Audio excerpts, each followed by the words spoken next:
This week is Fertility Awareness Week, and the theme is very poignant. It's talking about fertility unfiltered, shining a light on fertility. So 1 in 6 Canadians struggle with fertility, but many are embarrassed to talk about it still, feeling like something is very wrong or shameful about themselves when they're going through a struggle to conceive. So this is actually a very timely, environment we're in now to have this unfiltered, open conversation and to bust the stigma like something is wrong with you if you're going through a fertility struggle. So today I have with me Devonee Gilson. Yeah. Welcome, Devonee. Thank you. I'm very excited to be here. Thanks for having me. Thank you for coming. And Devonee is going to share with us her experience in her fertility journey. And again, being in this Fertility Awareness Week, this is the perfect time for it. So maybe I'll start with Devonee asking, tell us a little bit about yourself and why you're so passionate about the subject of fertility. Okay, let's start. Well, I'm a passionate individual in general, but my passion in women's health started when I became a nurse in women's health. Mm-hmm. So I've been nursing for 10 plus years as a women's health nurse. And then, of course, with my journey to start our family, we tried conceiving for the whole year and wasn't able to conceive. Realized we had unexplained infertility. And so it's been over 8 plus years of trying, still unsuccessful. And I think with my background of nursing and advocating for health when there's lack of accessibility, lack of funding, and those kind of things, I am grateful that my job and my husband's job is able to provide the funds to be able to seek such treatments. We've done everything in the book and more. And so I find that I've been able to really step aside because this journey's been so long. I've been able to realize that a lot of people's voices aren't heard. For one, they're grieving. Yeah. They're really, really hard in a stage that is of loneliness and darkness and despair. So it's really hard to advocate for themselves. For me, I've come in and out of that. And so when I am up and joyful and not in the lulls of, infertility, I find that I have this passion to be able to make sure that others don't have to go through such a difficult journey, more difficult than it should be. It's already a difficult journey, so that passion comes to helping others. And I think it comes from my background of being a nurse, making sure that everyone has a good foundational access to a basic right, which is to grow your family. And so that passion definitely has stemmed from me just loving women's health and also wanting to also share what I've learned on my journey, right? Have been able to seek so many resources and people and communities that I don't want them to have to do exactly what I did. I want them to have an easier start. So Devonee, maybe for our audience, tell us a little bit about unexplained fertility. What does that mean? Yeah. So, unexplained infertility. Exactly. So unexplained infertility is something, just a big kind of, label on people who don't have answers. Unfortunately, in the fertility world, there's still a lot of, there's answers that have been answered or questions that have been answered, but there's some that aren't fully answered. So what happened with us is that my husband and I have gone through a lot of panel blood work and tests, and everything comes back normal. And so the unexplained sense of it is that they don't know where this is stemming from. So there's different types of diagnoses. There's PCOS, there's endometriosis, there's endometriitis, there's also male factor infertility and those kind of things. But for us, we both have unexplained in the sense that all the lab values have come back normal. And we've done the basic lab values and tests and diagnostic tests that doctors usually do when you're trying to conceive. But we've even stepped out of that and even went further to do even further tests as well. So with that, we've focused on our nutrition, focused on our gut health and those kind of things. So still 8 years later, we don't know why. And that can be frustrating because you don't have a root cause. You don't know how to, help determine what's going to work, right? And so you kind of do a holistic way of an approach. Yeah. So you mentioned 8 years, which is a long time. Yes. Tell us a little bit about how, from beginning till now, your journey and trying to conceive, how has that shaped your daily lives? Did you have to make big changes? I would have to say it infuses into your life from the get-go. You first start trying to conceive and you're excited, you're hopeful. And then comes that depression and that despair when it doesn't work, right? We call it Ant Flow. Ant Flow comes every month and you don't receive that positive pregnancy test. And then it goes further to, doing IUIs and then that fails, or doing IVF and that fails. So I feel like the journey has been a part of our lives in the sense that it affects a lot of things. It reflects my relationship with my husband. There's stressors that, come into our life, like injections or lab tests or financial, stressors that can put a damper on things. And then also with your, I guess you could say, with your relationships with others. So you feel this joy and excitement for those who say they're pregnant, but you feel this immense sadness and sorrow that you're not, right? Right. And so that affects friendships. It affects relationships with other people. I felt like there was times where it affects my relationship with myself. So why is my body doing this? Why me? Those kind of self-awareness questions. It also affects your day-to-day communication with others. A lot of times people talk about their children and it's the topic of discussion, so you feel out of the loop and a little bit lonely. So it's interesting because you also, babies are exciting and they're big milestones, right? And so growing your family is a big part of that. And so we've kind of felt like we've been in limbo. Everyone else is kind of moving forward with their lives, right? We got married and bought the house and our careers are booming and those kind of things, but we're at a standstill that we can't control. So you talked a little bit about the stressor on your relationship with your partner. So tell us a little bit more about that. How does it affect your day-to-day? Does it affect communication? Does it affect intimacy? How does it affect your relationship? So it definitely affects intimacy. The initial part of being excited, you just go with the flow and you're not really tracking many things. But then once you get to the nitty-gritty of over a year trying to try and those kind of things, it becomes a task. So then you're like, okay, I'm ovulating.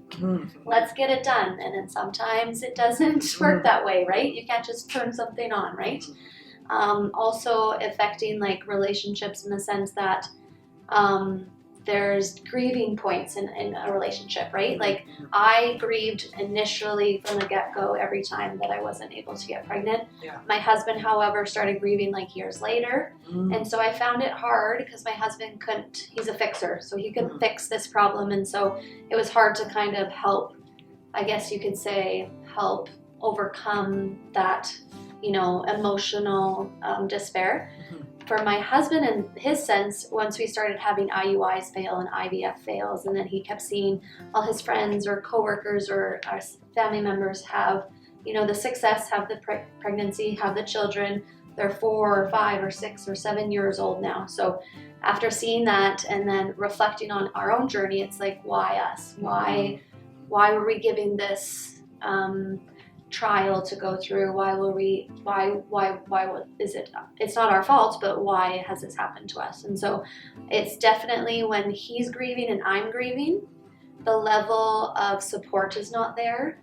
And so it can cause a lot of tension on a marriage. And there's some statistics out there that when people are going through infertility, it costs a lot of money, so they can go into debt. And debt can cause a lot of stress on the marriage, and there's risk of divorce and those kind of things. Yes. So it's definitely an all-encompassing kind of time in our life that we really had to focus on what's really important and not to get too focused on trying to grow this baby, trying to have a family. We still want to keep our relationship strong. So we've definitely grown together and it's been very beneficial in communication and really speaking to what our hearts feel. You mentioned that when you're going through your struggles, the level of support's not there. Yeah. Talk a little bit more about that. Yeah. What kind of support were you looking for and Yeah. that was not present? For sure. So initially when we were trying, it's always the automatic response to go and seek out, friends and family. But when seeking out friends and family, there wasn't many who have gone through our journey like us. So you don't have the relatability. So I find that when I was seeking that support, it wasn't there. And so for a time I couldn't find it, but then I decided to go online. I put my Instagram profile up. Initially it was just a journal and document, but then I met a wonderful global community that there's a lot of people going through similar situations. And I really thrived on that because we as humans need that connection and need to be able to know that we're not alone. And so I find like in Edmonton, Alberta and those kind of things, it's hard to find that niche. Because again, we're 1 in 6. Yeah. Unfortunately, that is a statistic, but you don't know the 1 in 6 in your circles, right? A lot of these things aren't shared openly about miscarriages. True. Yeah. They're not shared about, problems or fertility issues because it's very, stigmatized in the sense that it's not talked about. And so I had to search online to search the support, and I found that a lot of people had anonymous accounts, so they felt like they could just be open and honest and seek that help. But for me, I'm such an open book that I really want to break the stigma. So when people ask me questions, I'm honest, I'm raw, I'm real, right? It's not easy. When people say, how's your journey? Well, sit down with me, let me tell you, it's been a struggle and it's not easy, right? I'm not gonna sugarcoat it. So I find that lack of support in a sense is kind of the stigma, in the sense that not a lot of people are talking about it. Yeah. We do know that a lot of people are going through it. Yeah. It's just not talked about. Yes, and when you say that they have to use anonymous accounts, it clearly shows you that people are uncomfortable. Exactly. Still talking about it. Exactly. Now, let's talk a little bit about, obviously it has a heavy toll on mental wellness. Yes. Talk a little bit about your mental wellness, how it's impacting you. Are you able to get support? And if so, does that help you, in this journey? Oh, for sure. So mental health in general, I struggled with anxiety back in 2016. It was just before our fertility journey, and so that was more nursing kind of anxiety. And of course, when we started our journey, my anxiety increased, and I actually had to increase my medications and such things like that. So the stressors are real, and there's a statistic that I know Fertility Alberta, they did a survey, and they had talked about how there's an increase of anxiety or depression in couples who are trying to conceive. So the mental toll is real. When I talk about that, infertility affects you financially, mentally, emotionally, physically. It's everything encompassing. So my mental health, I've definitely sought supports in the sense of support groups, psychologists, and those kind of things. And because of my journey of 8 years, there's still a lot to unpack. When you're in the depths of all this infertility issues and going through losses, like I've had lots of loss on our journey. And unfortunately, like I said, when you're trying to seek for support, sometimes your husband is not, the great support, in the sense that he's grieving as well. Himself, yeah. Right? So it's great to have this third party just to really reassure you, provide you coping mechanisms. I feel like I've had copious amount of coping mechanisms that I've been able to access, but I find that psychology part of it is really important. I know, even for my own journey, when I went through it, it's the up and down that was so difficult, like you said, exhausting. every month, and there's highs and lows, and you realize you're not pregnant, or just a few days before you thought, I'm a little late, so maybe I'm pregnant, but then you don't, and it's like this heavy crush. It is coming down, and you are just like, at days you can't breathe. Yeah. You for feel sure. Like that. And it's a roller coaster, right? Like roller coaster immense joys and immense. Yes, and this constant hope and, Yes. like you said, anxiety, because Hope you and think, then despair and hope, and hope and despair. So I think that when we're not able to share this and Exactly. talk about it, Yes. many people that are not in there, they don't understand that. But those that are within this group feel so alone, like you said. For sure, and I completely agree. I find that, like I said, when you're in the darkest times, like I've done lots of IVF transfers, like frozen embryo transfers, and you know, you get so excited, and then you find out it didn't work, and you're just at the lowest of lows. Like it's hard to get back out of it. Yeah. There's that hope that you have to cling on to, or else you can be stuck there for a while. And people say, oh, you do so well with your losses. And I'm like, well, maybe I'm just more efficient of getting back up, right?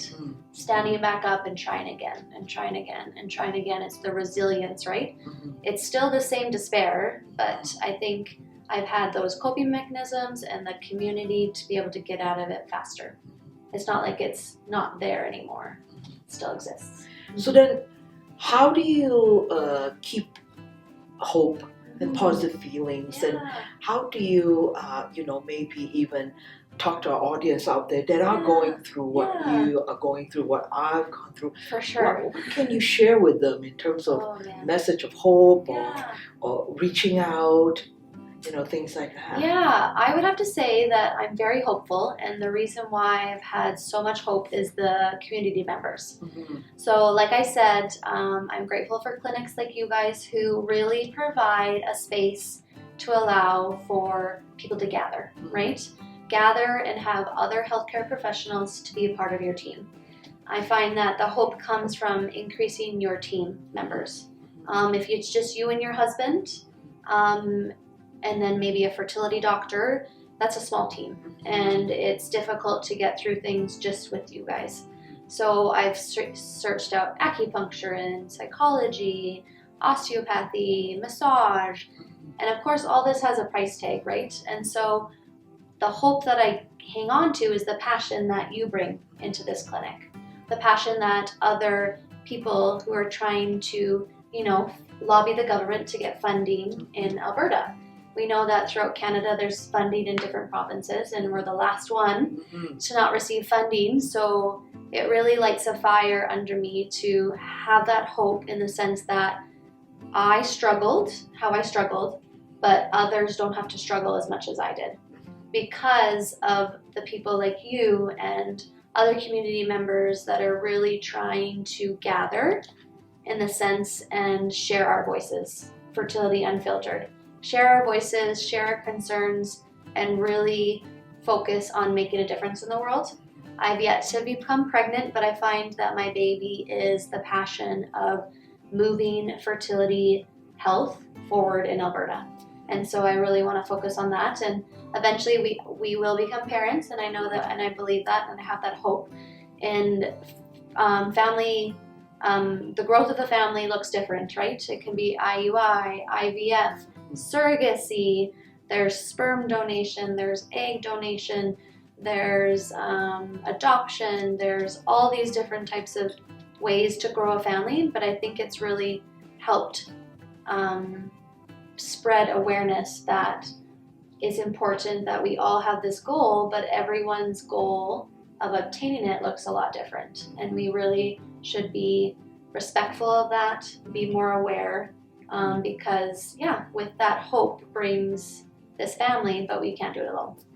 What are your thoughts on when people suggest or ask you if you've considered surrogacy or adoption? What are your thoughts on that? Yeah, so surrogacy, when I think of someone asking me about surrogacy, that's definitely an option. We've spent over $100,000 on our fertility journey over 8 years. And surrogacy is not just an easy fix. It's expensive. It's really hard to find a surrogate. I've talked to other people who have found surrogates, and there's a huge population of people who want surrogates, and there's a very small amount of surrogate mothers. So it's not an easy fix. And so when someone suggests that, of course, myself, I want to be able to carry my own baby, but it's not an easy fix. Just like how IVF is not an easy fix, it doesn't always work the first time. Surrogacy is not a guarantee as well. Adoption, sometimes people feel that like when you say, oh, just adopt, that is a way to, grow your family. But some people really want the little mini me. They want that dream that they've been dreaming about. So when someone says, have you tried surrogacy or adoption? It's with great intentions to ask that question, but it might offend others who are really trying to seek that ideal pregnancy, that ideal opportunity to grow a child themselves. Yeah. And I think you touch on a really important point when people are trying to be helpful and they say these things that might end up being frustrating or even hurtful for anybody struggling and going through this. When people say, for example, just relax, as if you could just turn the switch off and be relaxed. And often we hear that over and over. Very that common. This is something that don't say this because it's not like you can just turn the switch off. So thank you for sharing that, that other people may be hearing this and know that what does that mean being a sensitive listener when somebody's going through this challenge. Exactly. So ultimately, if you're talking to all those out there, what are some of the things that you think? I think you gave great examples of finding community groups in this space. Are there other thoughts or advice that you would share with them as they go through their journey? For sure. Advice-wise, I would say really be an advocate for yourself. I find that in the fertility world, it can be hard because there's a lot of options, right? And with that, it comes a lot of, responsibility of choosing like what you are comfortable with. So I would say advocate in the sense that if you do want to do an IUI, what does it look like? Ask the questions and prompt some discussion in the sense that you have choice in the matter, right? There's a lot of things in this journey that you don't have a lot of choice. There's a lot of things you can't control. But I say advocate for things that you can control. So with IVF, maybe advocate in the sense that you want a certain amount of, access to things. Like for myself, I got quite anxious before an egg retrieval, so I advocated for myself for maybe to take a medication like Ativan to help me relax, or advocate in the sense that you really want to access the resources on your own time schedule. So don't feel like you have to rush into it. I feel like when a doctor approaches and says, here, you can do IUI or IVF, let's start now, maybe take a step back. My biggest advice is to prime the body and get it ready for conception. IVF the first time is not always guaranteed, but there's things that you can do to help increase your success. So they always say prime the body in the sense that look at holistically. So make sure your diet is well, your exercise. It's not, IVF is not always guaranteed in the sense that it's making your body, create those eggs and then eventually create those embryos and implant it. But there's some things you can control. So that's why I accessed acupuncture. That's why I accessed massage, right? Really focused on my cycle, looked at ways of improving that. So through supplements and those kind of things.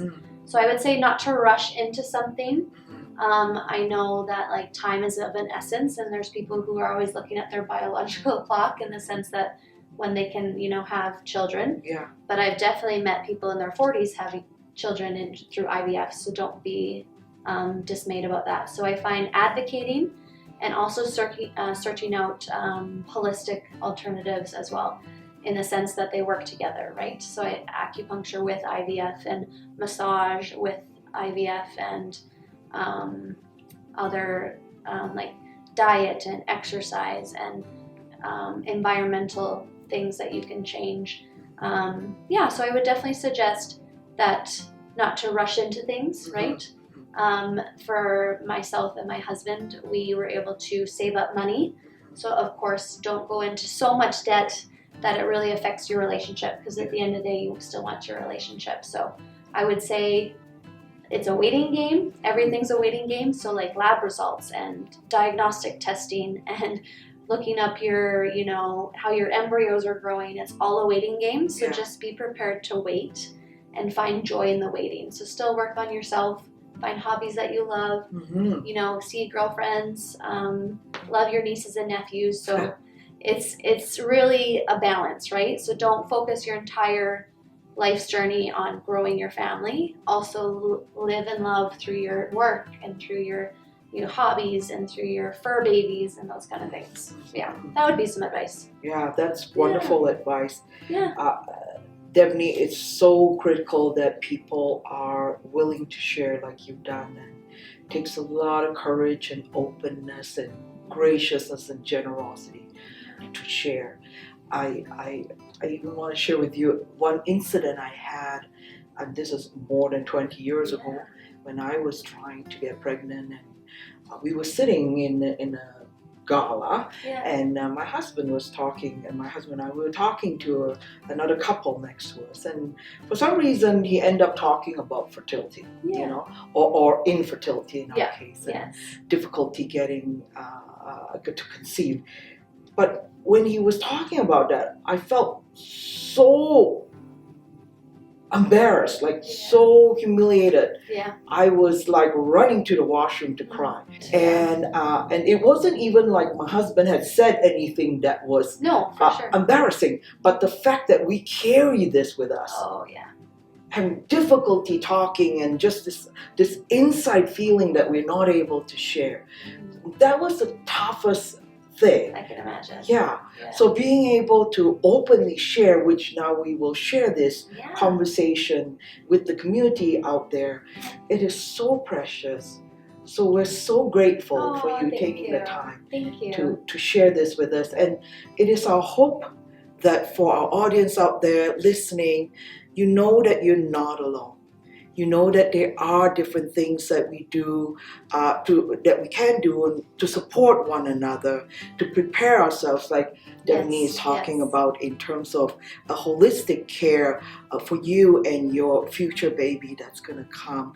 So we hope that you find this video, raw conversation here, helpful, and giving you some support and strength and feeling of care and community, that we are here for you as you go through this journey. So we thank you for spending some time with us today to listen to our story.